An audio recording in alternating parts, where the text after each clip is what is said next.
आज की क्लास में मैं आप सभी लोगों के बीच में रेलवे भर्ती परीक्षा में एक पूछे गए प्रश्न को डिस्कस करने वाला हूं और अगर आप इस प्रश्न को पढ़ेंगे तो आपको लगेगा कि रेलवे भर्ती परीक्षा में इतना आसान और इतने सरल प्रश्न भी पूछे जाते हैं।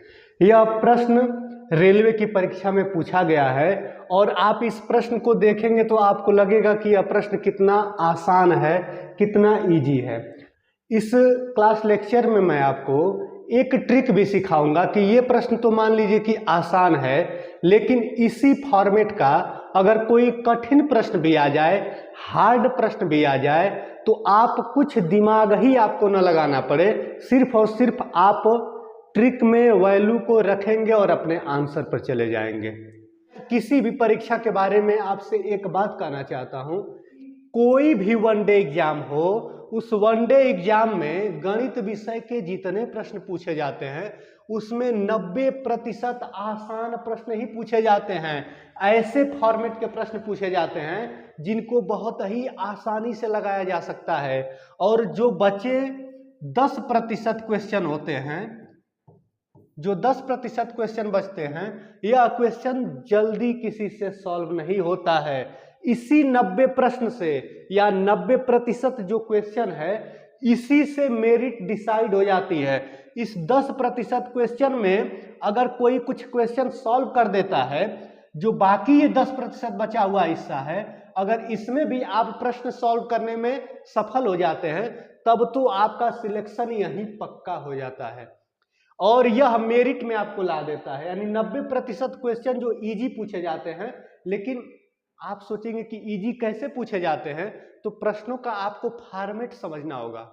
क्वेश्चन का फॉर्मेट अगर आपको समझ में आ जाएगा कि अच्छा इस फॉर्मेट के प्रश्न पर ये ट्रिक लगेगा, इस तरह का प्रश्न पूछेगा तो ये ट्रिक लगाएंगे, आप प्रश्न को सॉल्व करने लगेंगे तो इतना कैलकुलेटिव और इतना लेंदी प्रश्न होता है कि आपको लगेगा कि अगर हम इस तरह के प्रश्न को सॉल्व करते रहेंगे तो हमारा सभी समय तो यही प्रश्न खा जाएगा।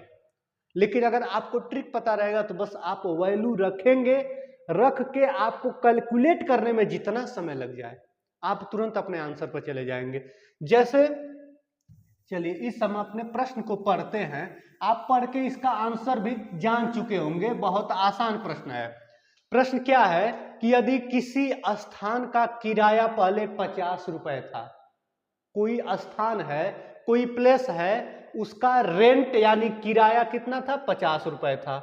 उस रेंट में और किराए में क्या कर दिया गया है कि उसमें 5% की वृद्धि कर दी गई।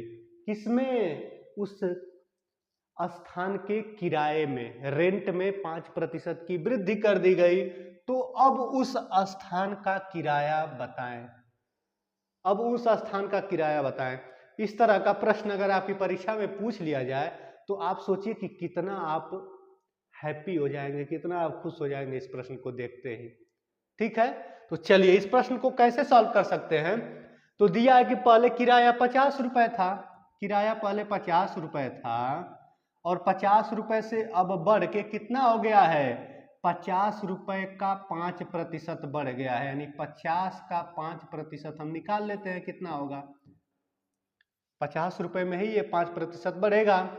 तो देखिए जीरो से जीरो हम कैंसिल कर दे रहे हैं, कितना आ जाएगा, 5 पच्चे 25 आ गया, 25 और बट्टे में 10।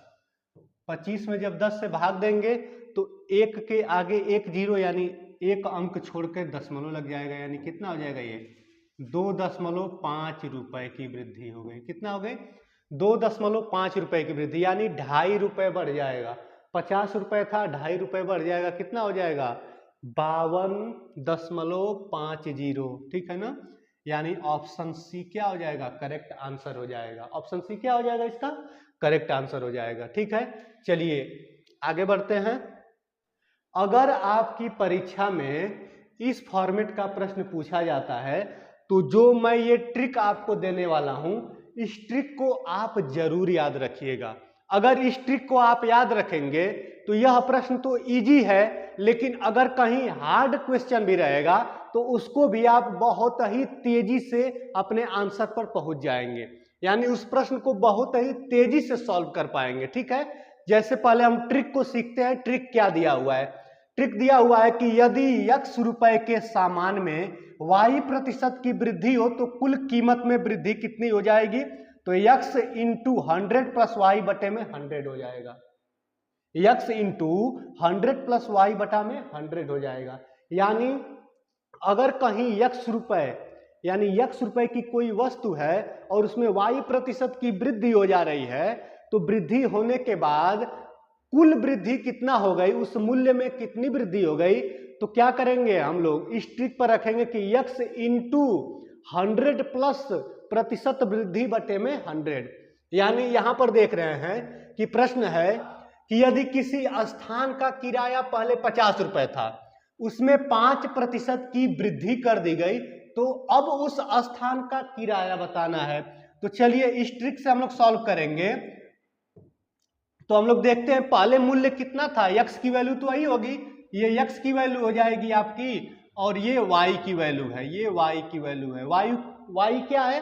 प्रतिशत वृद्धि है।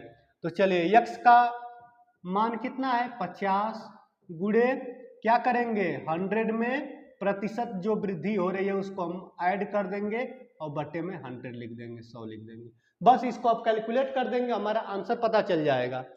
ये तो आसान है। 50 गुणे कितना हो जाएगा? 100 में 5 जोड़ेंगे तो 105 बटे में 100 हो जाएगा। अब इसको काट दे रहे हैं, 50 से कम 50, 50 दुना के कितना हो जाएगा? 100 हो जाएगा।